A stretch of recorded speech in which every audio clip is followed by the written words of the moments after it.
Hi, I'm Standard. This is my splendid story. Please enjoy. And don't forget to subscribe.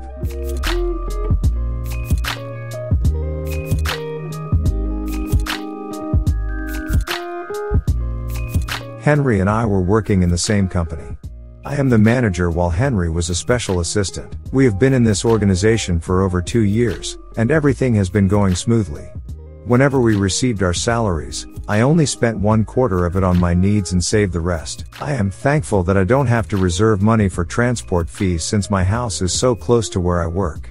I aim to save my money, and one of my goals is to get married. My parents have been pressuring me to get married, saying that they want to see their grandchildren, so I have made up my mind to fulfill their request.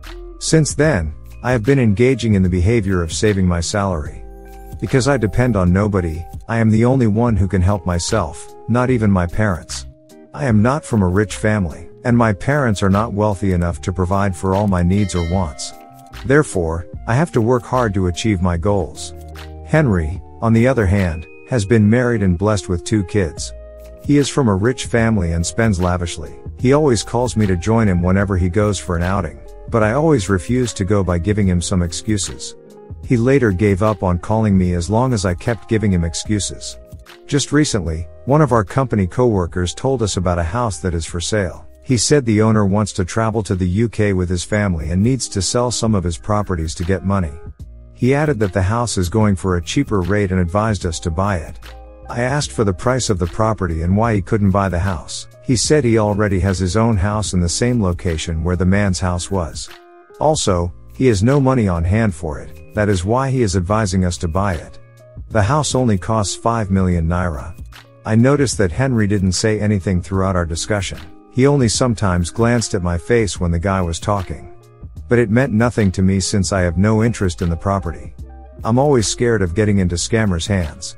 The next following day, which was Saturday afternoon, Henry came to my place to inform me about the house. He said he had gone to the location of the house and even met with the owner of the house. The man showed him around both the exterior and interior of the house, and Henry said the house is indeed beautiful and recently built. I said, "Wow, that's good to hear." He said he had informed the man not to sell the house to anyone and that he would buy the house from him. He added that he had already made some payment, which was 3 million naira. I shouted at him, "Did you know this man before? What if he is a scammer? What if the house belongs to someone else? Don't you think of these?" He told me to calm down and said that he didn't go to the man alone. He went with his father's lawyer. "That sounds cool, right?" he asked. "So, what is the next thing? When are you paying the remaining balance?" I asked. He said that was why he had come to me. "Came to me? How am I the one you are paying to?" I asked. He said he needed my help because he had nowhere else to get the remaining money to pay the man. He asked me to borrow him 2 million naira. How sure are you that I have this amount of money at hand?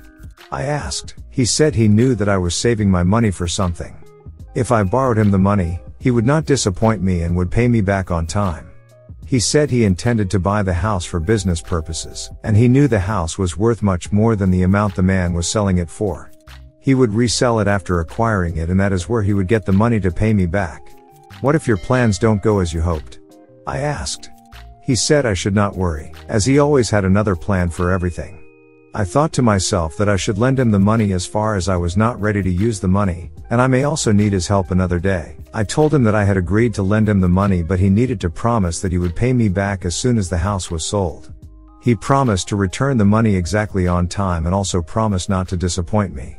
I lent him the money, and he thanked me. After that, he went to the man and paid him the remaining money, and collected all necessary documents related to the house. Within 3 to 4 days, Henry successfully sold the house back to a company for the sum of 10 million naira, and he didn't tell me anything. I only heard about it from Mr. Joy, who informed us about the sale. At first, I was very glad to hear it, not even thinking that he didn't come to inform me. But I also don't intend to ask him. Hopefully, he would inform me by himself.